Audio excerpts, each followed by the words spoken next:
akkas hojjatti namni hojjate akkas waan barbaade hojii tuffatamuu qabu waan an akkasitti yaad hojuma barbaade maantan hojii haa ta'u maallaqa namni tokko nin jijjiirame jee yaadi akkami hojii filachuu qaba yuunivarsiitii miti dooktara taate bakka haala jireenyaatus godhe biyyatti akkas turte biyya namaa bikkisan dheeyte immoo haala saniin hojjechuu hin dandeenye hojuma harkatti hojjettaa jechuudha saniifuu hojiin hojiidha Gaaffiin qabaaf Makii.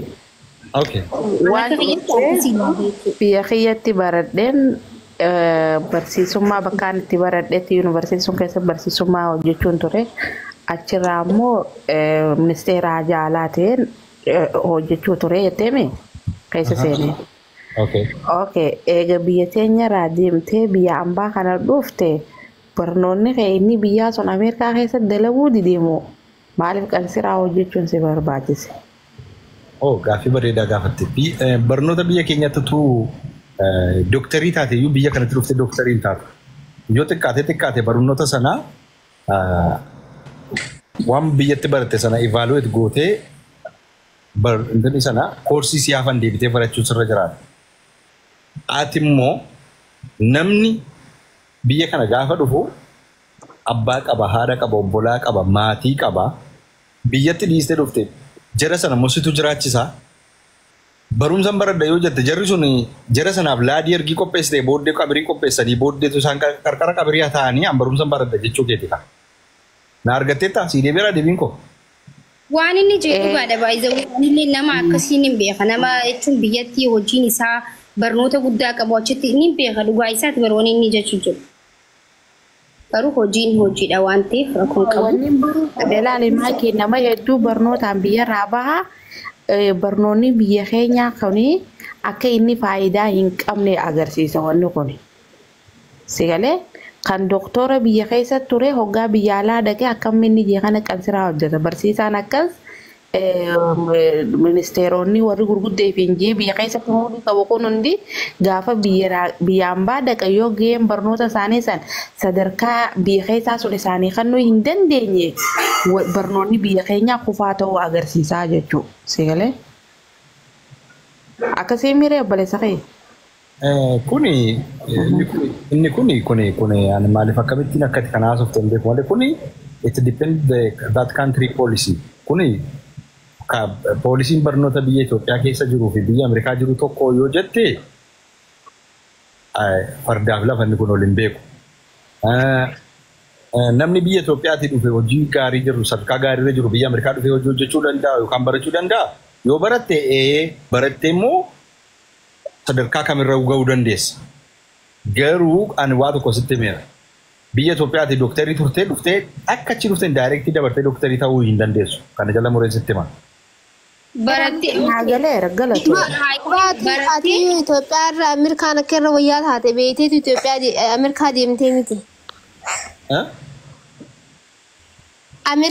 Itoophiyaa irraa Ameerikaan akka irra wayyaa taate beekteetu Ameerikaa sanuu deemtee miti Itoophiyaa dhiistee. Isilleen deemuu qabduree biyya baqaa keessaa. Dhagay bareeduuti yaa oobsi ati siin galle dhuma iddoo si dura dubbatu turre cinaarra dhufte waan ta'eef siin galle. Maaltu jira sitti fakkaate? Dhagay wanni ati jette dhugaadha. Dhugaadha wanni inni jee dubbadhu. Maaltu jira sitti fakkaate? Just dur expectationiin koo akka amma nama argu kana natti hin fakkaatu. Jechuun to be honest levelii gaarii marran jiran ture. Jechuun amma haala nama kee jiru kana jibbuu koo miti tuffachuu koo miti.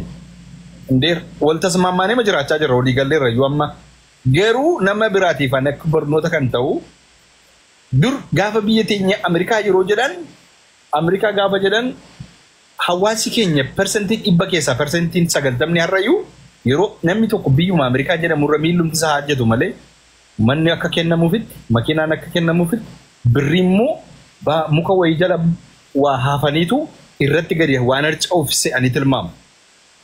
Indazii aadam. Dubbinchi garuu akkas miti.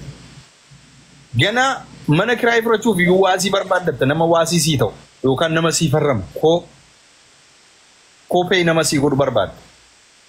Makiinaa bitachuu immoo dhiisii yoo birrii qabaattee hin bitatta hin qabdu taanaan immoo kaardii wayii tokko namni inti gaafa namni haaraa si argu kaardii wayii tokko bitee sii kenna baasiitti rarra'aa ooltu jireenya kee. Amma gaafa of dandeesse miila lamaan dhaabbattu. Birrii amma jennu immoo lakkaa'anii sitti kennu birrii biyya kana hojii hojjettu koo yoo torbaniin yookaan torbanitti $500 argatte yoo ta'e mootummaan $500 akka harka keerra jiru beeka. Inni akka biyya Itoophiyaa harka kee bitaa keessa dhoffattee harka keessa mirgaa keessa mul'istu hin jiru. Isa maallaqa akkasii babaasee poostu godhe tokko si. Yoomisa. Isa nama biraa tokko gisee waa'ee maallaqa dubbattu argeeti isaa miti isa. No, ana miti. Si miti mi? Anyways, namni gara biyya biraati gara biyya Ameerikaa dhufuu barbaadu Kanaadaas ta'u Ameerikaas ta'u garaagarummaa baay'ee hin qaban garaagarummaa qabu Kanaadaaf Ameerikaan tokko miti garuu biyya kamiinuu namni dhaquudhaaf karoora qabu namni biyya jiru baay'ee biyya kanaa sirriitti beekuu qaba. Biyya kana dhufte dafqite isa matsaafa qulqulluura yookaan immoo qulqullus quraanii irra jiru dafqa fuula keetii nyaadhu inni jedhamu biyya kana jira. Amma biyya Itoophiyaatti koo maakuudhaaf yoonessa namni waa walitti fide gidduuti. Amma maakuu waa bituu barbaadde yoo ta'e inni tokko moo gurgurata ta'e maakuuf namicha sana walitti bitee birrii maakuun hin beekne namichi hin beekne maakuurraa koomishinii argata namicharraa koomishinii argata biyya Itoophiyaatti. Biyya kana garuu waan akkasii jiru. Wanti akka kanaan jiru yoo sa'aatiitti birrii yoo sa'aatiitti $20 argata ta'e sa'aatii tokko akkasitti dafqitee gadi taa'uun hin jiru kaameraan mataa keerra jira supervaayizariin jira tiim liidariin jira si wajjin hin hojjetu si eegaa kun hundumtuutu ija baasanii si eeganii itti dafqiteetu birritti argata. Garuu biyya keenyatti jooriin utuun dafqin silkii duwwaa fuutee abaluu kana barbaada mana qabdaa xaafii kuntaala manaa qabdaa ishi damma keeshaa manaa qabdaa baala mana qabdaa abaluu barbaada ishi birrii manaa sii ta'a naa ta'a. Gidduutiiti atuma laafatammaa haasofnu birrii miliyoona hojjeta biyya keenyatti biyya kana garuu waan akkasii hin jiru. Garuu immoo biyyi kun nagaa qabaa waastannaa qabdaa jireenya keetiif fayyaa keetiif murteessaadha waan gaarii nyaattaa waan gaarii rarraftaa iddoo gaarii ooltaa qilleensa gaarii abbuqqachaa ooltaa You got me what I'm saying? No battita? Yeah, of course. Yoo kana hundumaa nan danda'a jette immoo gani rabbiin duddan daaqoo siifa godhu. Maaltu jira ni beektaa? Anillee dhugaa dubbachuudhaaf gaafan biyya jiru Ameerikaa kan argisiisan bakka maallaqa qofa nutti fakkaata. Garuu warri biyyarraa eega namni tokko Itoophiyaarraa miila tarkaanfannaan Ameerikaanis Kaanaadaanis Asturaaliyanis deemuu baanullee bakka maal akka ta'an nu balasii galee anamma saayiboota hedduu waan achi qabu waan hunda ni beeka waan jiru biyya sanii maal akkati garuu namoota hin himneefaatu jira. Baay'izawee namoota akkanatti akka keetii kanatti hin himneetu jiru bakka nama bakka jireenyi isaa bireedaa maal jaanii haasawoo isaaniitiin namoota bakka waan dalaganii hin himneefaatu jira.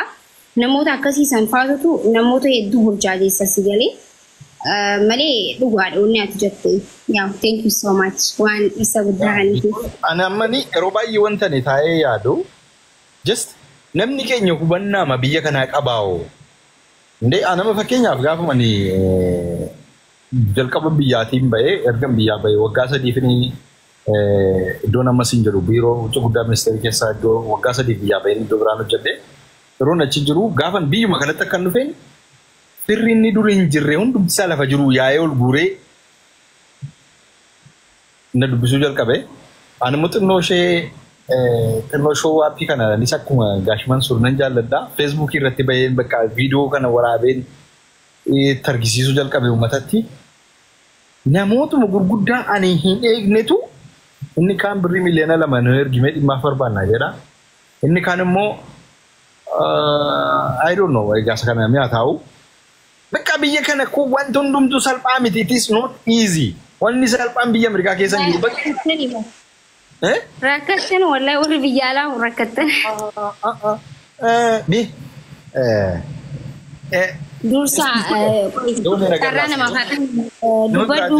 Karraa kenni namni biraan haasa'u hedduu galatoomii ba'uunat mucaa baay'ee si kabajnu baay'ee si jaallannu namni hundumtuu ilaalcha pozitiivii siif qaba. Garuu jabaadha waan hojjettanitti jabaadha. Lafa dhaquu barbaadutti immoo rabbi yaada muraada keessiif haa guutu. Amiin amiin. Wanni guddaan keessa ofiitti yaqiinummaa qabaachuudha. Keessi kee gaarii taanaan, keessi kee qulqulluu taanaan, waan ofii keetii barbaaddu namni biraan akka argatu hin hawwita taanaan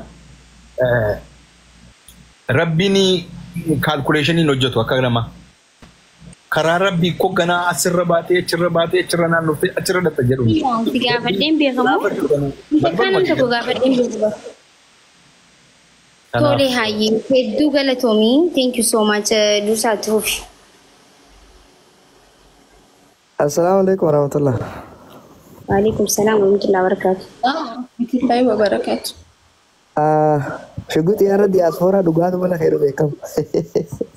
Diaspora sirrii akka jiba waa takka itti maayinee dhufe. Wallahi waan ajaa'ibaa dubbate. Namni beektaa haga Afrikaa keessa jiru nam takkallee waan kana dhagahuun fedhu. Anillee akkanumatti namni hundamaan ifeetti taa'ee waan hin taane na gorsaan jaabeeta. Waan inni jedhu garuu immoo namoota akka umrii kee jiranii kana osoo hin taane dhaamsiisaa bareedadha. Ati ganaa dhayitee barattee achitti maastarillee waan feete digirii bira kuttee maastaris godhuu dandeessa. PhD illee godhuu dandeessa. Kunis daangessu hin jiru. Dhaamsiisaa haa inni gargaaru. Warra gartee biyya Itoophiyaatti umriidhaan deemee barumsaan kutee achitti silaa osoo dalagaa bareedduu qabu biyyarraa ba'ee Ameerikaa dhaquuf dhugaadha. Achumatti osoo dalagatanii irra bareedadha. Ammoo kan baqatee biyya baqaa jiru biyya sadaffaa eeggataa jira miree duraanuu biyyarraa ba'ee biyya hin jiru. Waa biyyattis deebi'uu wayitaati saniifuu biyyuma sadaffaatu irra bareedadha. Namuu dhufee arguu qaba gaa waan nuti keessa jirru kana. Yaa wallaahi dhugaa keessanii bara Dursaayee teeti. Ani wallaahi ni beeka namoonni hedduun warri amma dhugaa himuun jira. Ka garuu dhugaa hin himne jira ni beektaa? Yaa gariin dhugaan himu ni dhoksa.